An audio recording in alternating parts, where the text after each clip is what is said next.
चार दोस्त 12वीं पास करने के बाद एक होटल में छोटी सी पार्टी कर रहे होते हैं और बातों ही बातों में चारों डिसाइड करते हैं कि आज से 40 साल के बाद आज ही के दिन 1 जनवरी को हम फिर से यहीं मिलकर पार्टी करेंगे। और हाँ, जो सबसे आखिर में आएगा सबका बिल वही पे करेगा। होटल का वेटर भी ये सब देख रहा था।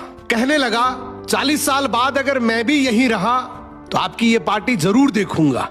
ठीक 40 साल बाद पहला दोस्त होटल पहुंचता है तो देखता है वो होटल अब 5 स्टार बन चुका है। अब वहां पर सब कुछ बदल चुका है। तो एक शख्स उसे पहचान जाता है और कहता है सर बैठिए, मैं आपको पहचान गया, मैं वही वेटर हूं जो अब इस होटल का मालिक बन चुका हूं। वो कहता है क्या बात है।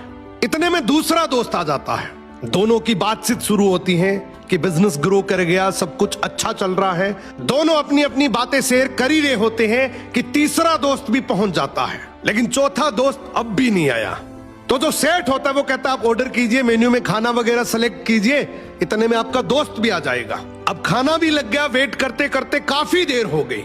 उदास मन से ये तीनों दोस्त डिनर शुरू कर देते हैं। तीनों ने डिनर कर भी लिया, लेकिन चौथा दोस्त अब भी नहीं आया।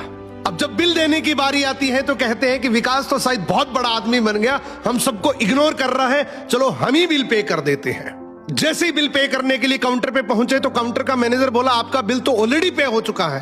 अब तीनों अपने चौथे दोस्त के ना आने की शिकायत करते करते होटल से बाहर निकले ही थे कि तभी एक सरकारी गाड़ी वहां आकर रुकती है। उसमें से एक लड़का उतरता है और तीनों के पैर छूते हुए कहता है मेरे पापा टीचर बन गए थे, मुझे कलेक्टर बनाने के काबिल कर दिया, लेकिन अफसोस मेरे पापा आज से 1 महीने पहले ये दुनिया छोड़कर चले गए।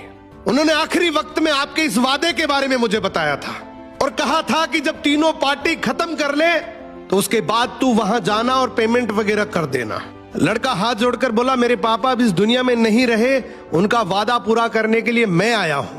अब ये तीनों नम आंखों से रियलाइज करते हैं कि हम 40 साल बाद ही क्यों मिले, 40 दिन बाद क्यों नहीं मिले। स्वप्नों से हमेशा मिलते रहिए, इससे पहले कि कोई आपका अपना ये दुनिया छोड़कर चला जाए, क्योंकि आदमी सिर्फ एक पानी का बुलबुला है।